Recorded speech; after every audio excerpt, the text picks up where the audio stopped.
Essa é uma das empresas que mais se valorizou ao longo dos últimos anos, saindo de uma situação pré-falimentar para uma das maiores pagadoras de dividendos em 2023 e ainda assim com perspectivas bem favoráveis para os próximos anos. Esse é o caminho que a Taurus percorreu ao longo dos últimos anos e que pode encher o bolso de milhares de investidores. Por isso, vou te convidar a assistir esse vídeo até o final para você saber o que podemos esperar da Taurus para esse e os próximos anos. Eu sou o Gabriel Bassotto, sou especialista em renda variável e analista-chefe de ações pelo Simpla Club. E se você gostar desse conteúdo, considere se inscrever no canal, dar um like nesse vídeo, porque assim que você pode me ajudar a crescer e a distribuir esse conteúdo para mais investidores.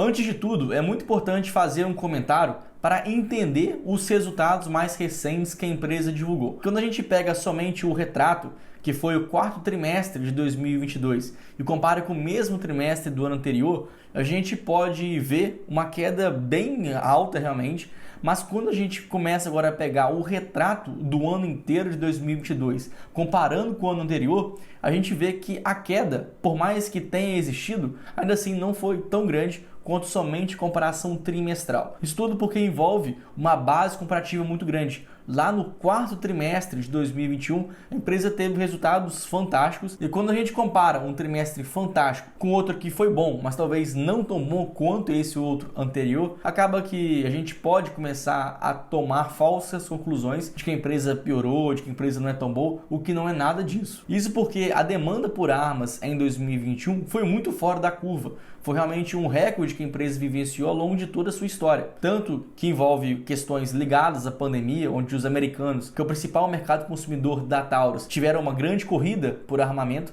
assim como devido às eleições que aconteceram no país naquela ocasião, também incentivaram os americanos a novamente correr por mais armas. Então 2021 foi um ano muito positivo e boa parte da indústria já começava a considerar que 2022, por mais que ainda fosse bom, ainda assim uma demanda muito aquecida, mas muito provavelmente não seria tão bom quanto 2021. Embora ainda assim no consolidado do ano, os seus resultados ainda foram favoráveis. Então quando acessamos somente o resultado do quarto trimestre de 2022, a gente vê que a sua receita líquida caiu 27% em relação ao ano anterior. Isso, na verdade, acaba tendo alguns reflexos, tanto por causa de um menor volume de produção e que começa a refletir ao longo de toda a cadeia da sua operação. Porque quando a sua receita diminui porque você fabricou menos, acaba que você tem agora uma diluição dos seus custos menor. Antes você usava mais seus maquinários, você usava mais capacidade produtiva dos seus funcionários. Então quanto mais você produzia, mais diluição de custos existia. Então agora nesse caso a gente começa a rever que a sua receita cai uma quantidade significativa, mas o seu lucro líquido e o seu EBITDA caem em proporções ainda maiores. Justamente porque nesse processo de menor volume de produção, a empresa perde produtividade, perde eficiência, isso acaba tornando a sua margem de lucro inferior. Então nesse caso, o lucro da empresa e seu EBITDA caíram em proporções no quarto trimestre de 2022 mais de 40%, o que de fato é uma queda bem substancial. Quando a gente pega agora alguns dados pontuais, a gente pode até assustar. A margem EBITDA, por exemplo, da companhia teve uma queda de quase 10 pontos percentuais de um trimestre para outro, embora ainda assim tenha ficado alto, mas de fato é uma margem, uma queda que chama muita atenção dos investidores. Só que no acumulado do ano, a história não é bem assim. A gente vê que a empresa em 2021 teve seu ano recorde, mas em 2022 foi seu segundo melhor ano da história. Então a companhia ainda continua muito saudável. E com base nisso tudo, a empresa teve um lucro líquido que supera a casa de 520 milhões de reais, o que acaba sendo para ela, analisando todo o seu contexto histórico, de uma empresa que já passou por dificuldades, que não tinha dinheiro em caixa, mal tinha dinheiro para pagar o salário dos seus funcionários no mês seguinte, acaba que essa é uma quantia muito relevante. Inclusive, a sua margem de lucro líquido agora está acima de 20%. Poucas empresas na bolsa, ainda mais considerando esse momento de juros altos, a economia está mal, que a demanda por itens, produtos, serviços de uma forma geral está caindo por causa da atividade econômica mais enfraquecida, a gente vê que a Taurus continua sendo uma empresa super saudável. E aí que a história começa a ficar mais interessante ainda, porque já foi um lucro bem bem interessante, tem uma margem bem razoável, comparando com todos os players do mercado, até mesmo quando a gente compara a Taurus com outras empresas do mesmo setor, seja empresas americanas, italianas, que são mais consolidadas, empresas da Áustria. Então a Taurus ainda tem um poder, tem uma vantagem competitiva superior aos demais competidores. Mas começa a ficar mais interessante quando a gente pega agora aqui, desses 520 milhões de reais que a empresa teve de lucro líquido, ela quer distribuir isso para os seus acionistas 90%, ou seja, ela vai ter um payout de 90%. E mais uma vez reforço, poucas empresas hoje na Bolsa de Valores conseguem distribuir tanto payout, tanto lucro líquido em forma de dividendos,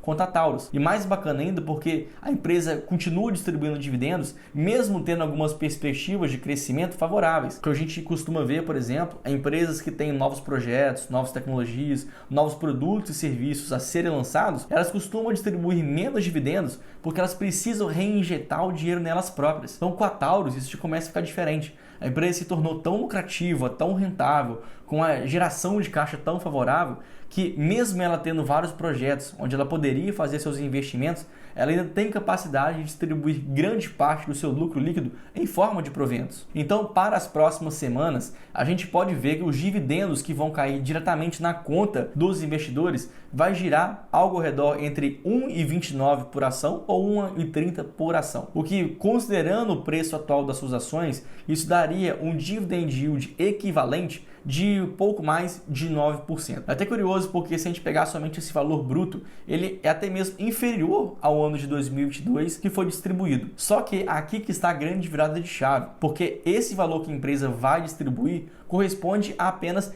35% do seu lucro líquido. Ainda existe aquela outra parcela dos outros 300 milhões de reais que ainda não serão distribuídos. Ou seja, dos 520 milhões que a empresa teve de lucro, ela vai distribuir 90%. Desses 90%, ela vai tirar 164 milhões para distribuir em forma de proventos. Vai sobrar ainda 300 milhões que não foram distribuídos. Ou seja, quase o dobro a empresa ainda tem capacidade de distribuir mais para frente. E aí que está a grande declaração que o seu diretor executivo deu ao mercado e que trouxe muito ânimo aos seus investidores, porque esses 300 milhões de reais vão trazer flexibilidade à companhia para poder distribuir novos dividendos, seja trimestral, quadrimestral, semestral, ou até mesmo a empresa aproveitar esse dinheiro que está sobrando para fazer recompras de ações. E recompra de ações também tem um poder muito forte, porque primeiro, pode fazer com que essas ações venham a se valorizar, ou então até mesmo nas próximas distribuições de dividendos, essas distribuições vão ter um peso ainda maior. Afinal de contas, vai ser o mesmo lucro dividido por uma quantidade menor de ações. Ou seja, somente com que hoje a empresa já vai distribuir os seus 9% de dividend yield,